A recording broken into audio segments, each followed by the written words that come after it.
Well guys, it is now Wednesday, a little after 1 o'clock, January the 9th, and today, instead of trying to drive down to downtown DC, I found something called the Branch Metro Avenue tram that takes me right into downtown DC. Looks like I better get in. It's my first time ever riding on something like this. I know some of you watching will probably do this every day, but new for me. And we are moving now, according to the attendant, very helpful attendant. I'm going to be getting off somewhere right in here, and then take one more train up this way, and then all of the monuments are right there. So I'm not even going to have to get the whole hop on, hop off bus tour. Should be able to see most of it on foot, at least what's left open during this this whole government shutdown. No, that's something else. I'm not going to be able to do the Smithsonian this year because it's not essential, so it is in fact shut down.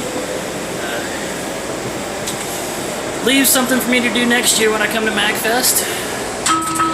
Doors opening. Step back to allow customers to exit. When boarding.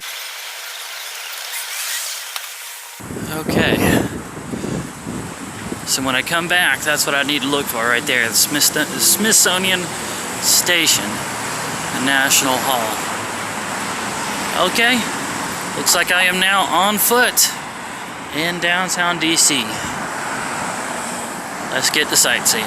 And here we are, finally, right by the Washington Monument. Getting my bearings here on the map. That puts me somewhere right here. And disappointingly, that means that just down the street where I just walked from, there is the Air and Space Museum, the Smithsonian Air and Space Museum. And I have tried twice to see the whole thing and ran out of time and had to leave. I was going to make my third attempt this year, but because of the government shutdown, it's going to be another year before I can finally do that. Well, something to look forward to. But we are here, so let's go see a Washington Monument. World War II, Reflection Pool, Lincoln Memorial. We got Martin Luther King here, the Korean Veterans Memorial, a Vietnam Veterans Memorial. And the bathroom, the doors are locked on the bathroom because they can't pay anybody to go in and clean it. So we are using the bathroom in the construction workers' portalettes over here. They work. All right, let's get to it. Well, that's a big no on the Washington Monument. They're not out of money enough to keep from paying construction workers for a little bit of refurbishing on the monument. I really wanted to go see it again. I wanted to go see the Da Vinci carvings on the door over there, and ride up the elevator and get a closer look at those windows up there that Spider-Man smashed his way through on Spider-Man Homecoming up there. Washington, one of the most liked presidents of all time. We have tons of people on both sides of the hall just plain liked him. Oh well.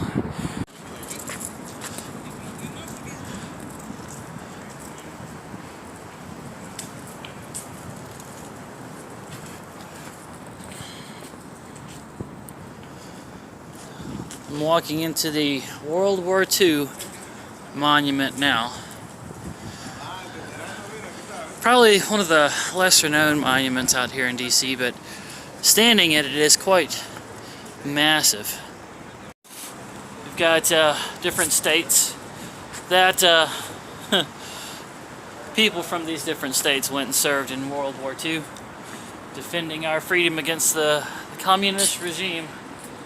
Colorado, South Dakota, Washington, Wyoming, and of course, my home state, Tennessee. All of this lining the outside and the inside. I'm going to go closer to the middle. It looks like this was normally a pool or a fountain in the middle, but it is turned off right now. for more cost-saving measures. But you can see the nozzles there where the water would normally be shooting towards the center of the pool. The entrance I just came through, and then right below the wall here is a commemoration to D-Day, June 6th, 1944. This was the battle that really turned the tides, started getting things going the other direction.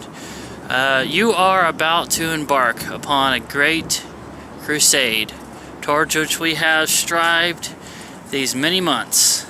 The eyes of the world are upon you. I have full confidence in your courage, devotion to duty, and the skill in battle. And that was a pep talk delivered by General Dwight D. Eisenhower to those brave men and women that stormed that beach of Normandy, 1944. Here we mark the price of freedom, and somebody's left a bouquet of flowers there, but I believe each one of these stars represents an American life given in the defense of our freedoms, our country, and World War II. Now this right here is a beautiful shot. We got the reflection pool here, the cherry trees, the Lincoln Memorial, and then these God fingers coming down and pointing right at it. About to go into the Lincoln Memorial now, but I thought first I would say that, you know, this was that famous scene in Forrest Gump, right? It was filmed right here, where Forrest met, he was doing some kind of speech, and Jenny, his childhood sweetheart, was in the audience and recognized who he was and jumped into the reflection pool to get to him, and he jumped in as well, and the two of them met in the reflection pool. And I think Adam the Woo, or one of them, actually tested to see how deep this water was, to see if maybe they had used some kind of movie magic in order to make it knee deep on them for dramatic purposes. And I think his conclusion was that it was only less than an inch deep, and so it must have been some kind of movie magic. But as I'm looking at it now, on this end of the reflection pool, it actually looks quite deep. I can't even touch the bottom. Now, when I was down there on that end, the water right up against the side of the bank looked about as shallow as he was saying, less than an inch deep, like up there.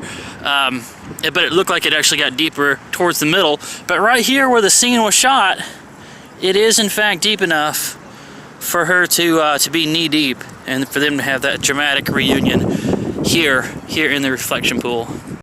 From this side, you get that famous postcard scene where the Washington Monument is way off in the distance. Actually being here, on those pictures, it makes it look really close, like it's just a few hundred yards through a lawn.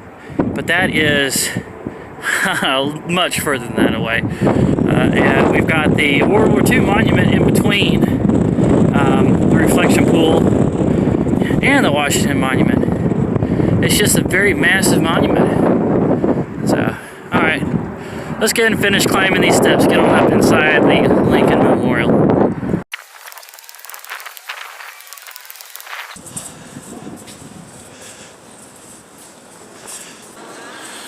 In this temple, as in the hearts of the people, for whom he saved the Union, the memory of Abraham Lincoln is enshrined forever. On the left side, as you're coming in the door, carved into this wall, standing, I'm guessing 20 feet tall, is the entire Gettysburg Address.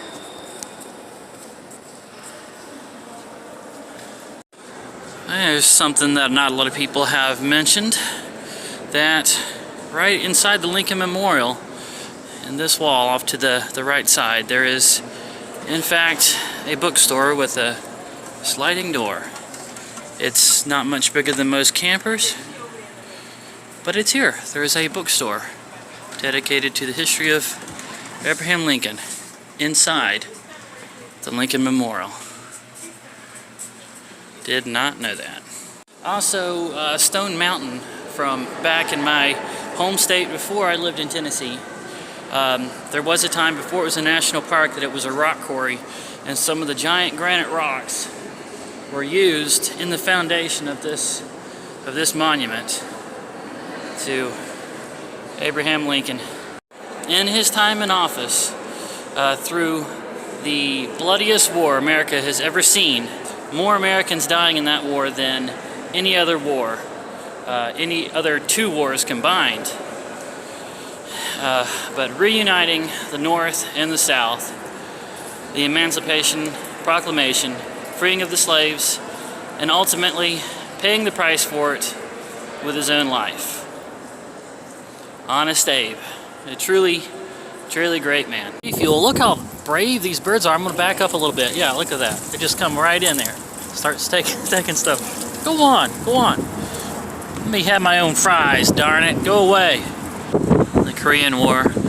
Most of us know it as the basis for the TV show MASH. But it was still a very real, very bloody war. And North Korea is still fighting it, even to now.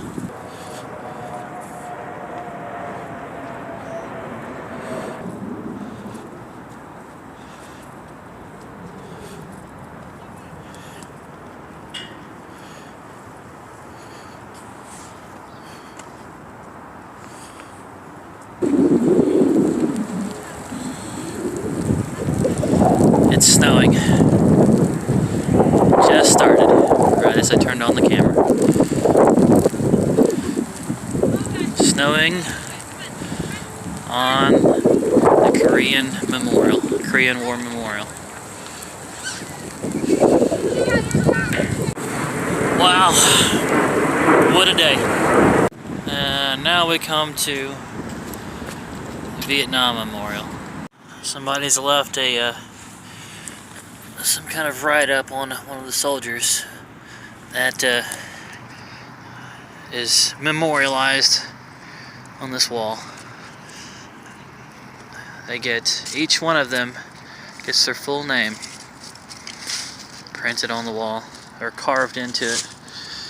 And I heard somewhere that they made it out of this kind of stone because when it rains, the letters actually change color. They change to being like a black, and then as they dry, they turn white again. So it's as though the monument itself is alive because it can change. Now going into the Martin Luther King Jr. Memorial.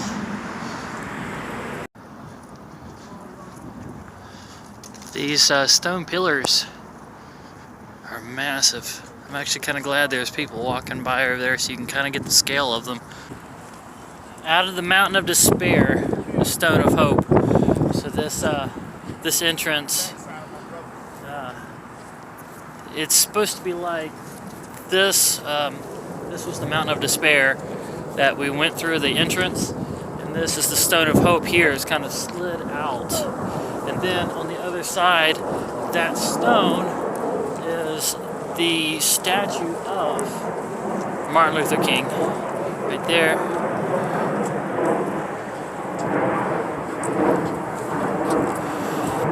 Now, I've actually been to Memphis and seen the hotel room balcony where he was shot at, and they restored it to look exactly like it did in the video. And it's something to see this, and to have seen that as well.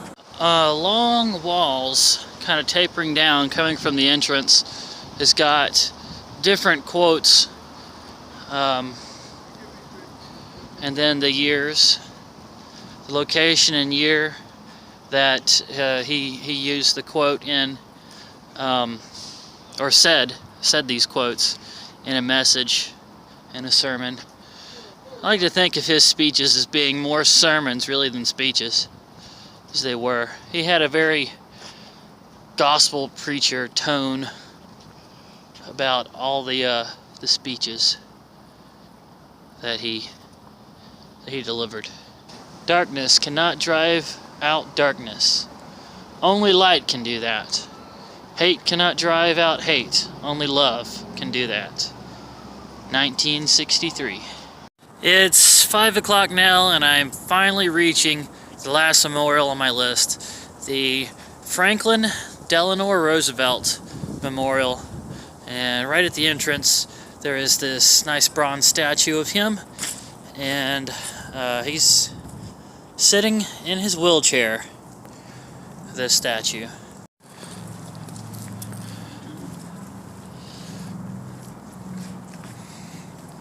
This is probably the newest monument of all the ones that I've seen today, and I actually remember when it was dedicated or opened for the first time on the news by President Clinton at the time, and we had a family vacation and came out to see it the very next year, and it was brand new.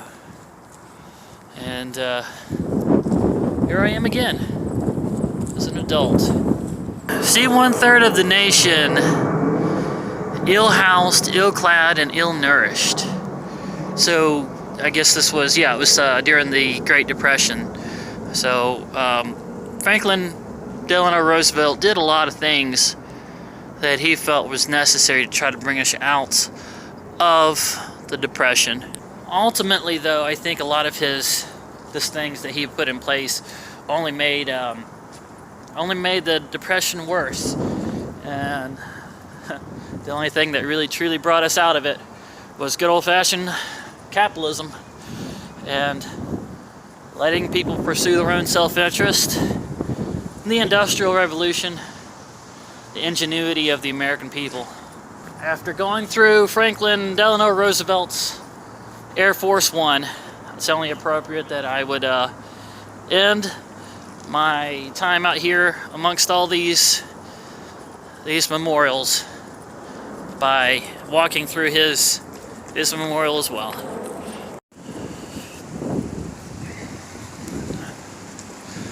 And this is near the end of it. We come to another statue of him, this time in some kind of cloak, looking a little more dignified, and his dog there at his feet. They who seek to establish systems of government based on the regimentation of all human beings by a handful of individual rules call this a new order. It's not new, and it's not order. Franklin Delano Roosevelt. Well, mission accomplished. I've seen all the ones that I had on my list, and it's like 5:15 now, so it's going to be getting dark soon. It's time for me to find my way back to the station, the train station, and get back to the camper.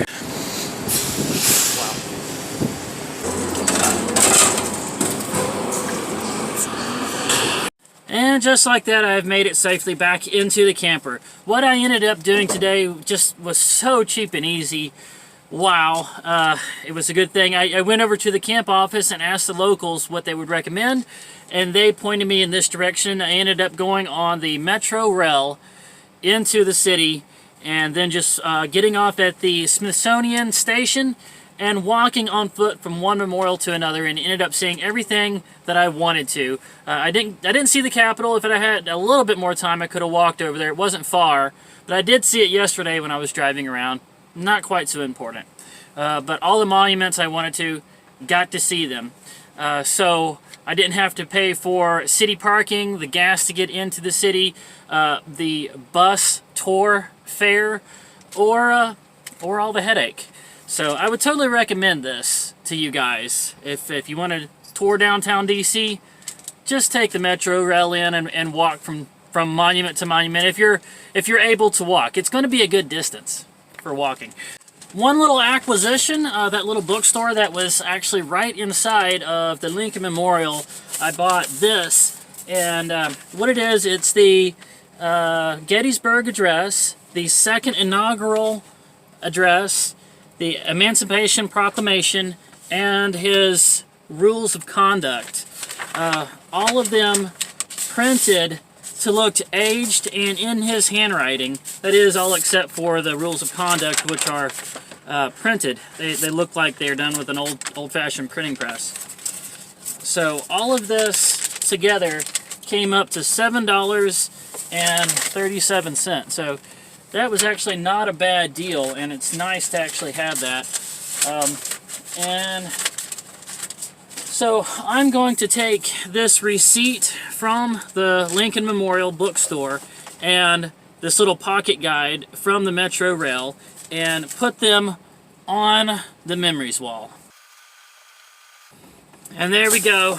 Now this was my last day at this campground. I have to check out tomorrow by 12 o'clock, and I was planning on going by the Gettysburg battlefield on my way back to Tennessee, partly, you know, because I like the Civil War history, and I wanted to actually read the Gettysburg Address from this right there on the battlefield. I thought that would have been a poignant thing to do, but I am actually very eager to get back to Atlanta and find out exactly what all has happened to my storage room. If you haven't seen the video yet, my storage room out there that I've been renting, I put everything from my apartment in there. All my video games are in there. My external hard drives from my old computers are in there. It was broke into, and they don't know if anything's been taken yet. There was a lot of other rooms inside the same building that were broke into, and most of the people that have come to look at the rooms have not reported anything taken. They're thinking it was a bunch of kids that were just going around breaking latches and not really taking a lot of stuff. There was one person that said they had a basketball and some shoes taken, and so they're thinking that it may just have been some kids just vandalizing latches and not really taking them much. But if they got in my room and they saw all those video games, the little kids, yeah, they're gonna want to. It's like candy, and they're gonna want to take some of it. So that worries me. Not so much the video games as much as like the external hard drives, because that was my last backup of my old comics from when I did my webcomic for 5 years. I had over 500 comics on there, as well as like tons of pictures from my 20s and teens. Digital, like I had a digital camera from back when they were very new, and I've been saving them all and just backing them up. Every one of my computers as they've gone along just kept backing them up, and I have them all on 2 external hard drives that were in that building. And I would be totally crushed if those turned out to be stolen. So instead of stopping at the Gettysburg battlefield, I'm going to burn straight through, stop by my parents' house in Tennessee, then get down to Atlanta and find out what happened to my storage room. So that's it. Please, if you like this, go ahead and smash the thumbs up like button, leave comments, questions, suggestions, and requests. Subscribe if you haven't already, and ring the bell icon to become part of the notification squad. And I look forward to seeing you in the next episode.